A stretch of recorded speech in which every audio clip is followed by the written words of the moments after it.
IIT JEE जिसको हर साल लाखों बच्चे देते हैं मगर सीट कुछ हज़ार ही होती हैं। तो अगर हम सब के सब जो भी लाखों बच्चे भी अगर अपने बेस्ट एफ़र्ट्स के साथ लड़े, इस रेस में दौड़ें और वो अगर बेस्ट भी हों तब भी सब निकाल नहीं पाएंगे। मैंने भी कुछ टाइम पहले यार एक न्यूज़ देखी थी, एक न्यूज़ आर्टिकल पढ़ा था जिसमें बताया था कि 95% लाने वाले जो बच्चे हैं अगर वो उन सबको भी इस एग्ज़ाम में बिठाया जाए तब भी उनको सीट नहीं मिल पाएगी, जो कि एक हार्श रियलिटी है यार। ये वीडियो या ये सेल्फ पॉडकास्ट बहुत टाइम सोच रहा था यार कि एक बार बनाएंगे, पर वो हिम्मत नहीं आ पा रही थी और ख़ुद को फेस भी नहीं कर पाते। ये वीडियो है मेरी आईआईटी जेईई की पूरी प्रिपरेशन के ऊपर। मैंने जो प्रिपरेशंस की और पूरा 1 साल जो मैंने ड्रॉप लिया उसके ऊपर। और ये एक मेरी फेलियर स्टोरी है क्योंकि मैं ना ही एनआईटीज़ क्वालिफाई कर पाया, ना ही आईआईटीज़ में जा पाया। करेंटली मैं BTech computer science and engineering से कर रहा हूँ। यार शुरू करते हैं मेरी स्कूल लाइफ से कि बात करेंगे कि एक बच्चा जिसको मोल्ड किया जाता है शुरुआत से ही एक अच्छा एम्प्लॉयर कैसे बने, एक अच्छी जॉब कैसे ले, यही वे में उसको ट्रेन किया जाता है। हमारा एजुकेशन सिस्टम ही पूरा ऐसा है। तो एक बच्चा कब सोचता है यार कि उसको आईआईटी के लिए या किसी भी कॉम्पिटिटिव एग्ज़ाम के लिए प्रिपरेशन करनी चाहिए, उसके बारे में थोड़ी बात करेंगे। तो मैं अपनी स्टोरी बताता हूँ यार। क्लास 7th 8th तक I was not very good in studies. मेरे को ये भी नहीं पता था आप भी स्कूल क्या पढ़ने के लिए आते हैं, मतलब I was that kind of डम। फिर 8th क्लास से थोड़ा पढ़ना शुरू किया, 9th में अच्छे ग्रेड्स आए, 9th में टॉप करने लग गया, 10th में फिर अपने स्कूल में टॉप करने लग गया, और फिर 11th 12th जो है हमेशा टॉप 2 टॉप 3 में रहना अपने स्कूल में। तो ये जो कॉन्टीन्यूसली टॉप करने के पहले अगर आप एक स्टूडेंट हो जो नीचे रहते हो अपने क्लास में, बहुत अच्छी पोजीशन नहीं आ पाती और अचानक से आप अगर एफ़र्ट्स मार रहे हो और आप अगर टॉप करने लग जाओ तो आपका कॉन्फिडेंस अलग ही लेवल पे होता है। आपसे ज़्यादा आपके टीचर्स को आप पे कॉन्फिडेंस आने लग जाता है, जो कि एक अच्छी बात है। पर कभी कभी क्या होता है यार कि आप कुछ ऐसे डिसीजन ले लेते हो अपने परफॉर्मेंस देखकर और अपने पास्ट परफॉर्मेंसेस देखकर कि आप बाद में रिग्रेट करते हो। जैसे अगर मैं टॉप कर रहा था स्कूल में तो मुझे लगा था कि मैं बहुत सही हूँ इस फैसले के लिए कि मैं तो क्वालिफाई कर लूँगा आईआईटी जेईई, या ये नॉट अ बिग डील। मैं पढ़ता था, I was a good student school. मुझे लगा आईआईटी जेईई भी क्या है, हो जाएगा, 1 साल ड्रॉप करता है। और पहले मैंने 12th के टाइम पे जेईई दिया तो उसमें क्वालिफाई तो ओबीसी कैटेगरी है तो क्वालिफाई हो गया था, पर कोई अच्छी रैंक नहीं आई तो मैंने सोचा चलो ड्रॉप करता है। और मेरे दिमाग में यार एक ही चीज़ थी जब मैंने ड्रॉप लिया, मेरे दिमाग में ये नहीं था कि बहुत टफ़ होता है। मैंने कोई रिसर्च नहीं की कि और मोस्टली बच्चे यही करते हैं कि कोई रिसर्च नहीं करते कि कितने बच्चे बैठते हैं। मतलब मोटा मोटा सबको पता होता है कि 12 लाख बैठते हैं, उसमें से कुछ हज़ार सिलेक्ट होते हैं, वही सिलेक्ट होते हैं जो पढ़ते हैं। पर लोग ये भूल जाते हैं यार पढ़ाई तो सभी करते हैं पर सेलेक्ट सब नहीं हो पाते। तो मैंने सिर्फ एक चीज़ सोचकर ही ड्रॉप लिया था कि पढ़ लेंगे और अच्छे से पढ़ लेंगे, अपने पूरे एफर्ट्स डालेंगे और हो जाएगा। जब पढ़ेंगे तो क्यों कैसे नहीं होगा। पर यार अगर आप सोच रहे हो कि आपको कॉम्पिटिटिव एग्ज़ाम्स की फील्ड में भागना है, आपको भी उस भीड़ में कम्पीट करना है, और आपको भी अगर आप चाह रहे हो कि आपको ड्रॉप लेना है, ड्रॉप लेने के लिए तो आप 10 बार सोचें, क्योंकि एक पूरे साल की बात होती है और आप पे अलग ही लेवल के प्रेशर्स होते हैं। सिर्फ निकालना आपका प्रेशर्स नहीं होता, फिर एक अच्छी रैंक पे निकालना अलग लेवल का प्रेशर होता है। तो मैंने ये सोचा कि पढ़ लेंगे तो हो ही जाएगा, फिर ड्रॉप ले लिया। 12th के रिजल्ट्स आ गए, फिर ड्रॉप ले लिया। फिर क्या हुआ यार, कोचिंग जाने लगे। मैंने सोचा कोटा जाएंगे, फिर घर वाले नहीं माने कि कोटा नहीं जाते। यहीं से पास में एक कोटा बंसल की ब्रांच थी देहरादून में ही, तो मैंने सोचा यहीं से करते हैं। तो मैंने एडमिशन लिया वहाँ पे और डे 1 शुरू हुआ। उस टाइम पे जो मेरा स्कूल है मेरे घर से पास ही था, तो कभी चले गए किसी के साथ या पैदल चले गए, ज़्यादा दूर नहीं था, 1-2 किलोमीटर के रेडियस में था। तो मैंने ज़्यादा कभी प्राइवेट बस में सफ़र नहीं, विक्रम्स होते हैं यहाँ पे, ऑटोज़ जिनको बोलते हैं, उनमें कभी मैंने ज़्यादा ट्रैवल नहीं किया था। तो इनिशियली मेरे को ये भी प्रॉब्लम्स आई कि यार ये विक्रम कहाँ से लूँ मैं, यहाँ पे खड़े तो बहुत है, 4 नंबर 5 नंबर, ये छोटी छोटी बातें हैं जो अब मुझे लगता है कि मेरे को शेयर करनी चाहिए, ताकि जो बहुत से बच्चे हैं यार जो रिलेट कर पाएंगे इसको। तो उसमें मेरे को इनिशियली बहुत वो हुआ। शुरू में डैड थे, मेरे को ड्रॉप कर देते थे कोचिंग तक, और मेरा जो बायोलॉजिकल क्लॉक भी थी वो ऐसे ट्रेन नहीं थी कि मैं 8-8 10-10 12-12 घंटे पढ़ रहा हूँ। सुबह घर से निकले, विक्रम में बैठे, मिलता है नहीं मिलता, कभी लेट पहुँच रहे हैं, और धूप है, बारिश है, गर्मी है, सर्दी है, जा रहे हैं, और 1.5 घंटा है मेरे को लगता था जाने में, और 1.5 ही घंटा मेरे को लगता था आने में। तो मैं दिन के 3-3.5 घंटे के अप्रॉक्स मैं ट्रैवल करता था। कोचिंग मेरी 4 से 5 घंटे की होती थी, और घर आकर मेरे को सेल्फ स्टडी करनी पड़ती थी लगभग at least 5 to 6 hours at least मेरे को डेली सेल्फ स्टडी करनी थी। और एक अच्छा सेल्फ स्टडी जिसको हमारी कोचिंग में बोला जाता था वो है 6 से 8 घंटे। अगर तुम 8 घंटे पढ़ रहे हो तो मतलब बहुत अच्छी बात है, और अगर आप 5 घंटे से कम पढ़ रहे हो तो आपको बहुत एफर्ट्स करने की ज़रूरत है।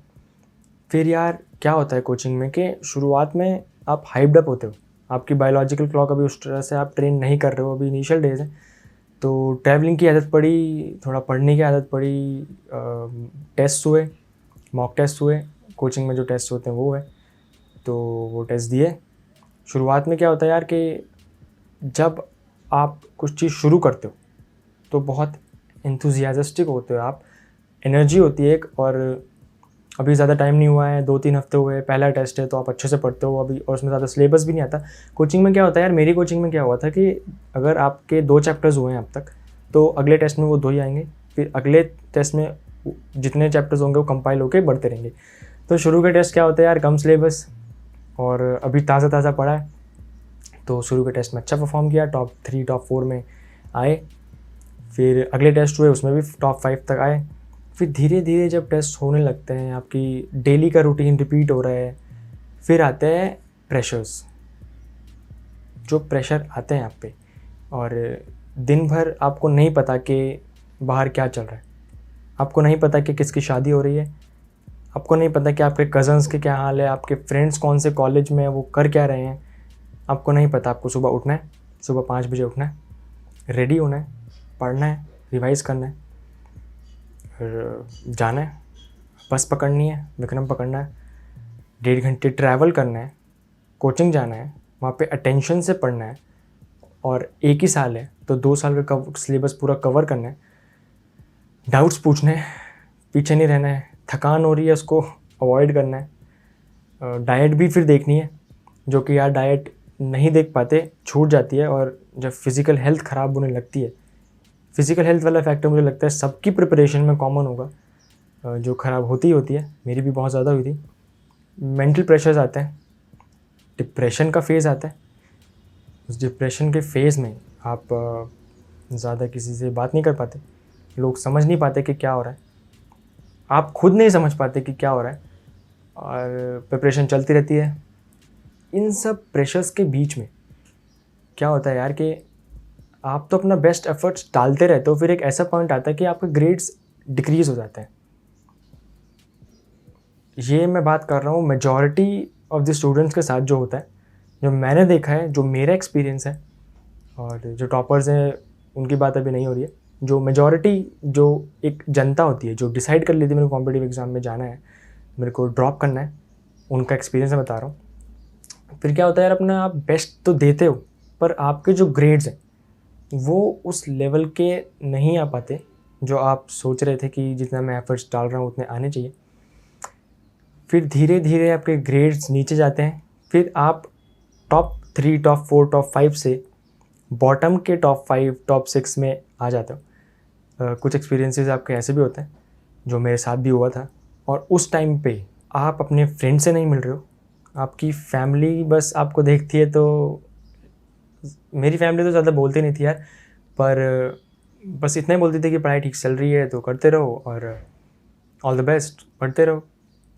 फैमिली को भी यार, गलती फैमिली की भी नहीं होती, वो बस एक ही चीज़ देखते हैं कि वो ये पूछने से ज़्यादा कि बेटा अपना बेस्ट देना, जो होगा देखा जाएगा, ये बोलने से ज़्यादा ये पूछते हैं कि तू अपना बेस्ट दे भी रहा है या नहीं, और बस मोटिवेट करते रहते हैं कि भाई पढ़ लो, थोड़ा भी आराम करते हुए दिख गए तो बेटा पढ़ लो, क्या कर रहे हो, एक ही साल है, कुछ ही महीने रह गए, अब एग्ज़ाम आने वाले हैं।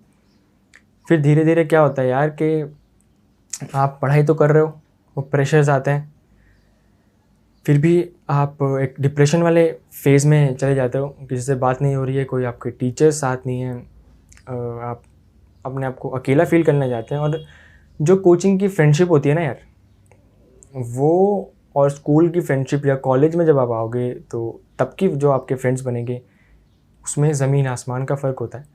कोचिंग में यार क्या होता है, स्पेशली ड्रॉपर्स के जो बैच होते हैं, वहाँ सब या तो 2 साल प्रिपरेशन करके आए हैं, या तो उन्होंने अभी उनकी आँख खुली है कि भाई ड्रॉप लेते हैं और प्रिपरेशन करते हैं, एग्ज़ाम में फोड़ेंगे। तो वहाँ पे जो फ्रेंड्स होते हैं वो सब फोकस्ड होते हैं कि भाई स्टडी करनी है, कोई कहीं से आ रहा है, कोई कहीं से आ रहा है, तो इतनी अच्छी फ्रेंडशिप भी नहीं हो पाती। और एक्चुअली फ्रेंडशिप का टाइम भी नहीं होता यार कि दोस्त बनाओ। दोस्त बनाना लाइफ का बहुत इंपॉर्टेंट एस्पेक्ट है यार, क्योंकि कुछ चीज़ें होती है यार जो आप अपने टीचर्स से या अपने पेरेंट्स से आप डिस्कस नहीं कर पाते। तो वो डिप्रेशन वाला जो फेज़ की मैं बात कर रहा हूँ, वो मोस्टली इसीलिए आता है क्योंकि आप किसी से बातें नहीं कर पाते यार। बस हाय हेलो, ये छोटी मोटी बातें होती हैं। किसी के साथ डीप कॉन्वर्जेसन बैठकर, जैसे आप स्कूल में आपके फ्रेंड्स होते हैं, हंसी मजाक में चीज़ें निकल जाती हैं और साथ साथ पढ़ाई भी होती है, वैसा कोचिंग में नहीं होता। और इस वजह से थोड़ा डिप्रेशन वाला फेज़, एंजाइटी, फियर, ये सब चीज़ें स्ट्राइक करती हैं। फिर क्या हुआ यार कि आगे बढ़े, पढ़ाई मैं बहुत ज़्यादा एफ़र्ट्स मारता था, जो कि मेरे को लगता है। तो आगे जाके क्या होता है कि एग्ज़ाम की डेट नज़दीक आई, सितंबर, अक्टूबर, नवंबर, दिसंबर चला गया, जनवरी आ गया, एग्ज़ाम हुआ। मेरे को लगा कि मैंने अच्छा परफॉर्म किया है, पर रिज़ल्ट अच्छे नहीं आए। फिर फोकस चला जाता है कि यार अप्रैल में है ना, अप्रैल में फोड़ेंगे, और सिलेबस भी अब तक कंप्लीट नहीं होता। और बिलीव मी यार, जब तुम एग्ज़ाम देके घर आते हो ना, ड्रॉप लेने से पहले आपके दिमाग में एक ही चीज़ होती है कि यार ये एग्ज़ाम क्रैक करके रहेंगे। पर एग्ज़ाम देने के बाद जो आप रिलैक्स्ड फील करते हो, उसकी कोई हद नहीं है यार। आपको समझ में आता है कि आप किस केज में थे अब तक, और क्या बर्डन आपके दिल से, आपके दिमाग से हटा लिया गया वो एग्ज़ाम होने के बाद। फिर आपको यार रिज़ल्ट्स की इतनी चिंता नहीं रहती, मैं मेजॉरिटी की बात कर रहा हूँ। फिर आपको बस ये रहता है कि ठीक है, उस डेट पे रिज़ल्ट आएगा, ठीक है, अभी हम रिलैक्स्ड हैं। आगे फिर यार क्या हुआ कि अप्रैल का वेट किया, सिलेबस तब भी पूरा नहीं हुआ। फिर आता है एक अलग ट्विस्ट मेरे ड्रॉपर की स्टोरी में, जो कि मेरे साथ वाले जो बच्चे प्रिपेयर कर रहे थे उनके साथ भी बहुत ज़्यादा हुआ होगा, कोविड। फिर कोविड की एक नई चीज़ थी ये यार, ये पूरा लॉकडाउन लग गया, कोचिंग्स बंद थी, सिलेबस अभी भी 70 to 75% अराउंड 75 to 80% के अराउंड कंप्लीट हुआ था, और अभी भी बहुत कुछ बाकी था यार, बहुत डाउट्स थे, ये था वो था। फिर कोविड आया, एग्ज़ाम्स की डेट जो है वो अनसर्टेन टाइम के लिए पोस्टपोन कर दी गई। हर 2 हफ्ते बाद यार न्यूज़ में देख रहे हैं कि एग्ज़ाम अब है तब है, पोस्टपोन होता गया। तब क्या होता है यार कि अब तक आपने जितना पढ़ा है, एक तो कोचिंग अगर आप जा रहे हो तो आपका रहता है कि यार मैं कोचिंग आ रहा हूँ, मेरे को पढ़ना है। पर जब लॉकडाउन लगा तो कोई बोलने वाला नहीं था कि पढ़ना है या फिर एग्ज़ाम तब है उस हिसाब से पढ़ना है। तो क्या होता है कि कुछ टाइम के लिए आप रिलैक्स हो जाते हो, भूल जाते हो चीज़ों को। पर मेरे साथ क्या हुआ यार, मैं और ज़्यादा एंग्शियस हो गया, और ज़्यादा एंजाइटी आने लगी कि यार अब तो एक्स्ट्रा टाइम है, एक्स्ट्रा एफर्ट मारना है, तो अब तो निकाल के ही रहेंगे। पर यार जैसा आप सोचते हो एक्चुअली में वैसा होता नहीं है। मैंने एफ़र्ट्स किए, मैंने पूरा सिलेबस जितना हमें अब तक कवर कराया गया था 75 to 80%, मैंने सबको ऑनलाइन दोबारा मैंने नोट्स बनाए, शॉर्ट नोट्स बनाए कि एग्ज़ाम से पहले भी एक बार 2-3 दिन पहले एक बार देख लेंगे। तो महीने बीतते गए, तो क्या होता है यार कि जो एंजाइटी लेवल उस टाइम पे होता है ना, अनसर्टेनिटी वाला, कि एग्ज़ाम कब है और पता नहीं है आपको कि कितना और टाइम लगेगा, तो एंजाइटी आपकी और ज़्यादा बढ़ जाती है। तो टाइम बीतता गया, सिलेबस करते गए। फिर इस पूरे दौरान करीबन 1 डेढ़ साल के लिए मैंने कोई सोशल मीडिया यूज़ नहीं किया। मतलब मेरी इंटरेक्शन विद फ्रेंड्स या रिलेटिव्स किसी के भी साथ ऑलमोस्ट ज़ीरो थी। बस मेरा एक ही रूटीन था, सुबह उठना, कोचिंग जाना, पढ़ना, आना, पढ़ना, सो जाना, दैट्स इट।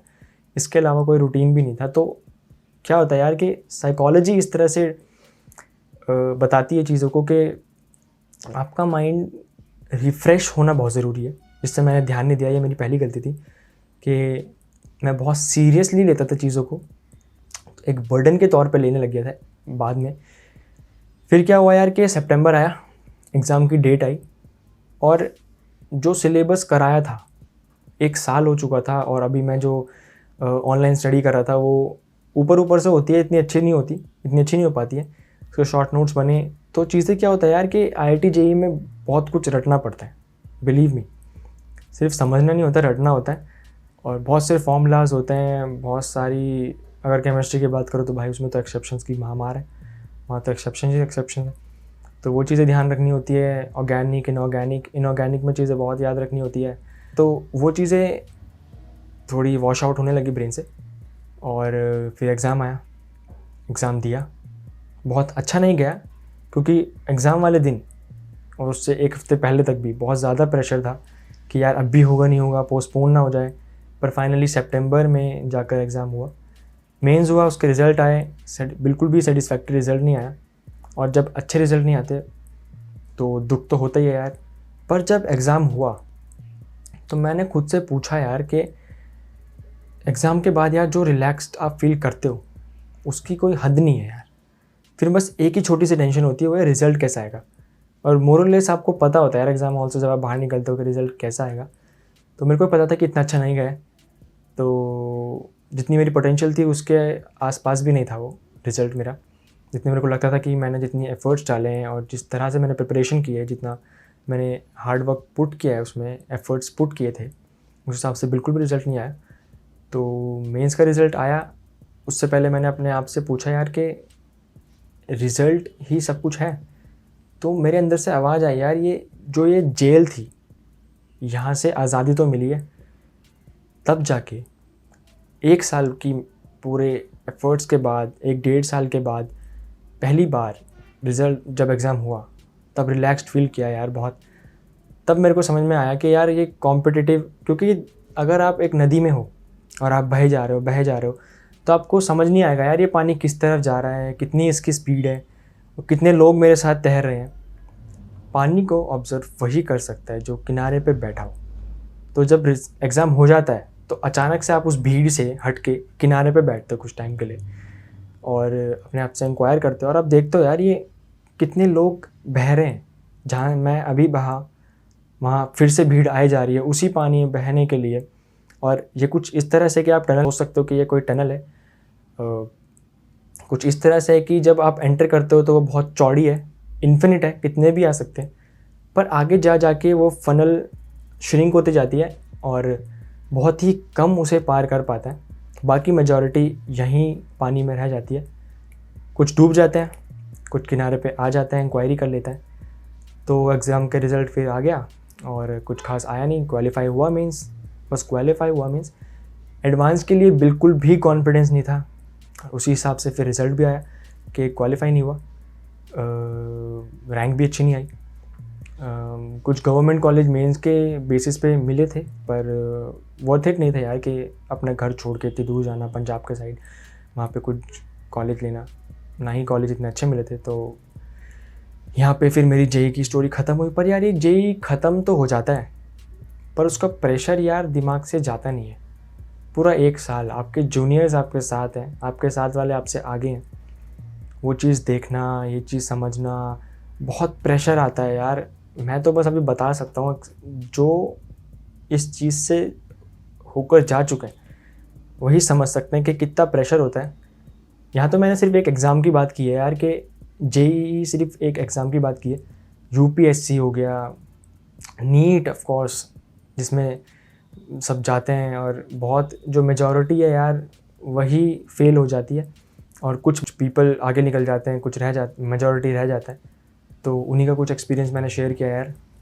तो इसमें मैंने अगर अपनी गलतियाँ देखी जाए तो मेरे को प्रेशर कैसे झेलते हैं मुझे पता नहीं था। कंफर्ट ज़ोन था, स्कूल लाइफ थी, एक्स्ट्रा करिकुलर्स में मैं ज़्यादा रहता था, स्टेज पे जाना और ये एक्स्ट्रा करिकुलर एक्टिविटीज़ करना, इसमें मेरा बहुत फोकस रहता था स्कूल टाइम में। स्कूल पास था, फिज़िकल एक्टिविटीज़ में स्कूल में मैंने ज़्यादा कभी की नहीं है, तो हेल्थ भी इतनी अच्छी नहीं रहती थी। तो अचानक से इस फेज़ से उठकर 17-18 की एज में आप अगर 1 साल 1.5 साल अपना झोंक रहे हो और ड्रॉप लेते हो, अचानक से आप ट्रैवल कर रहे हो इतना ज़्यादा और इतने एफ़र्ट्स आप दिन के 2-3 घंटे की सेल्फ स्टडीज़ से 8-8, 10-10, 12-12 घंटे तक अपने आप को ले जा रहे हो, तो बहुत प्रेशर्स आते हैं यार। तो मेंटल प्रेशर को कैसे बैलेंस करते हैं, इसमें मेरे को प्रॉब्लम्स आई। ये मेरी पहली गलती थी जो मेरे को, अगर आप सोच रहे हो कि आपको ड्रॉप लेना चाहिए तो इसको आपको ध्यान रखना चाहिए। दूसरी चीज़ यार, मैंने अच्छे से इंक्वायर नहीं किया। मेरे को लगता था कि मैं कर सकता हूँ, पर ड्रॉप अगर ले रहे हो या फिर कॉम्पिटिटिव एग्ज़ाम में अगर आप इसकी तरफ बढ़ रहे हो तो आपको लगना नहीं चाहिए कि आप कर सकते हो। You should by heart know it कि आप कर ही लोगे। ये एक छोटा सा डिफरेंस है, ये थोड़ा डीप है अगर आप समझ पाओ तो। क्योंकि लगता है यार उन 12 के 12 लाख लोगों को है जो हर साल एग्ज़ाम देते हैं, पर कर वही ऊपर के 10% मेंस क्वालिफाई कर पाते हैं, एडवांस और भी फिर फिल्टर आउट हो जाता है और कम कर पाते हैं। तो यार ये मेरी दूसरी चीज़ थी जो मैं, अगर आप सोच रहे हो ड्रॉप लेने का या एग्ज़ाम में जाने का, तो आप इसको कंसिडर कर सकते हो। तीसरी चीज़ क्या थी यार कि कॉम्पिटिटिव एग्ज़ाम कोई करना चाहता नहीं है। लोगों के विज़न ही इतने नैरो कर चुके हैं स्कूल्स कि एक ही चीज़ बोलते हैं, या फिर एनडीए कर लो, नीट कर लो, साइंस लिए तो इंजीनियरिंग कर लो। ये 3 चीज़ें होती हैं, सिर्फ यही 3 चीज़ें होती हैं जो मेजॉरिटी, मैं खुद ये चीज़ देखी है और मेरे खुद के एक्सपीरियंस में भी यही है। स्कूल जब हुआ ओवर तो इन 3 चीज़ के अलावा बायो मेरे पास थी नहीं, तो नीट कैंसिल, एनडीए में मेरे को इतना इंटरेस्ट था नहीं, तो एक ही चीज़ बचती है, जेईई, आईआईटी, इंजीनियरिंग। 12th की है, साइंस है, कुछ करना है इंजीनियरिंग करो। इंजीनियरिंग करनी है प्राइवेट से, बिल्कुल नहीं करनी है, आईआईटी जेईई निकालना है। इस सोच के अलावा मेजॉरिटी के पास सोच होती ही नहीं है। तो यार अपना विज़न कभी नैरो नहीं करना चाहिए। यू शुड नो यार कि आप क्या कर भी सकते हो, ये कॉम्पिटिटिव एग्ज़ाम आपके लिए हैं भी या नहीं। चौथी चीज़ क्या है यार कि आपको देखना है, अगर आपको लगता है कि हाँ यार मेरे को तो पूरा विश्वास है, मैं निकाल ही लूँगा, 2 हफ्ते या 3 हफ्ते रेगुलर सेम टाइम पे उठना है, सेम टाइम पे खाना है, सेम टाइम पे सोना है और दिन के 10 से 12 घंटे एटलीस्ट, 10 घंटे एटलीस्ट डेली एफर्ट्स मारने हैं। और उसमें एक थॉट भी नहीं आना चाहिए, पढ़ाई करनी है, सेल्फ स्टडी करना है, उसमें एक थॉट भी नहीं आना चाहिए यार कि यार वॉच देख लेता हूँ, इतना टाइम हो गया, एक ब्रेक ले लेते हैं, चलो, है ना, तो यार बहुत टाइम हो गया, 1 घंटा हो गया यार, कुछ ब्रेक ले लेते हैं। ये थॉट भी नहीं आना चाहिए। अगर नहीं आ पा रहा है और आप अच्छे से पढ़ पा रहे हो, समझ पा रहे हो जेईई का सिलेबस और 12 घंटे की आप पढ़ाई कर पा रहे हो, सेल्फ स्टडी एटलीस्ट 3 घंटे की एक सिटिंग मार रहे हो पूरे 2-3 हफ्ते लगातार, तो शायद ये कॉम्पिटिटिव एग्ज़ाम्स आपके लिए। पर अगर आपको थॉट आ रहे हैं यार ये नहीं हो पा रहा है यार, सेल्फ स्टडी इतनी नहीं, 12 घंटे नहीं, थोड़ा घूम आता हूँ, थोड़ा फ्रेश होता हूँ, थोड़ा चलो जिम चल जाते हैं या ये चीज़ें कर लेते हैं, एक्स्ट्रा करिकुलर्स थोड़ी कर लेते हैं, अगर ये भी दिमाग में थॉट भी आ रहा है तो शायद आप अपने स्कूल के टॉपर भी हो, शायद जेईई या फिर कॉम्पिटिटिव एग्ज़ाम्स आपके लिए नहीं है। क्योंकि यार बहुत से लोग यही सोच के जाते हैं यार कि मैं अपने स्कूल में तो अच्छा था ही, शायद वहाँ भी हो जाऊँ। स्कूल में यार आप अगर आपके 80% है, 70% है, 75% है, बाकी के उससे नीचे हैं, तो आप फर्स्ट तो आ ही जाओगे। और उस टाइम पे आप इतनी परसेंटेज देखते भी नहीं हो, पोजीशंस देखते हैं स्कूल में मोस्टली। तो आपको देखना है यार कि अगर मैं वहाँ इतना कर पा रहा हूँ तो क्या मैं यहाँ कर पाऊँगा। तो यार ये पॉडकास्ट बहुत टाइम से मैंने सोचा था कि रिकॉर्ड करेंगे, ये वीडियो बनाएंगे, पर वो हिम्मत नहीं आ पा रही थी कि यार ये सारी चीज़ें सच में बोल भी पाऊँगा कि क्या मैंने जो ये पूरा डिप्रेशन वाला फेज़ था, इसमें एक और चीज़ हुई थी यार कि एंजाइटी की वजह से तबीयत ख़राब हुई थी और डाइजेशन बहुत बिगड़ गया था। बहुत टेस्ट हुए पर कोई टेस्ट में रिज़ल्ट आया ही नहीं, क्योंकि कुछ फिज़िकली कुछ था ही नहीं।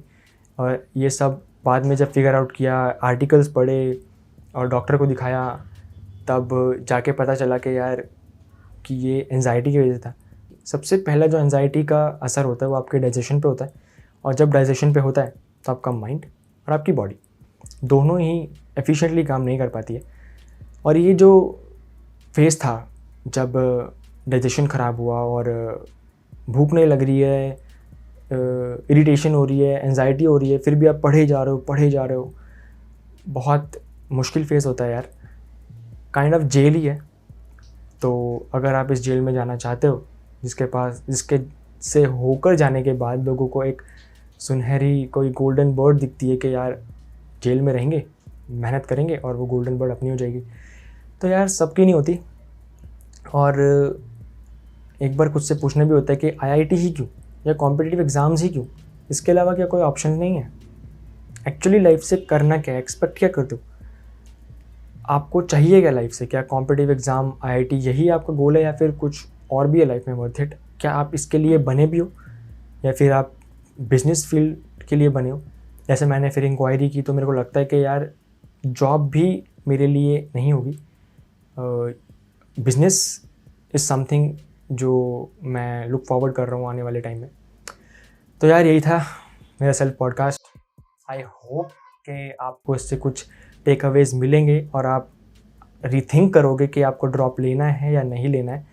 और जो चीज़ें मेरे साथ हुई है, बिलीव मी, मेजॉरिटी के साथ होती है। मेरे खुद के एक्सपीरियंस से बोल रहा हूँ, मैंने खुद देखा है। तो ड्रॉप लेने से पहले या फिर कॉम्पिटिटिव एग्ज़ाम्स की फील्ड में जाने से पहले 100 बार सोचना कोई बेकार चीज़ नहीं है।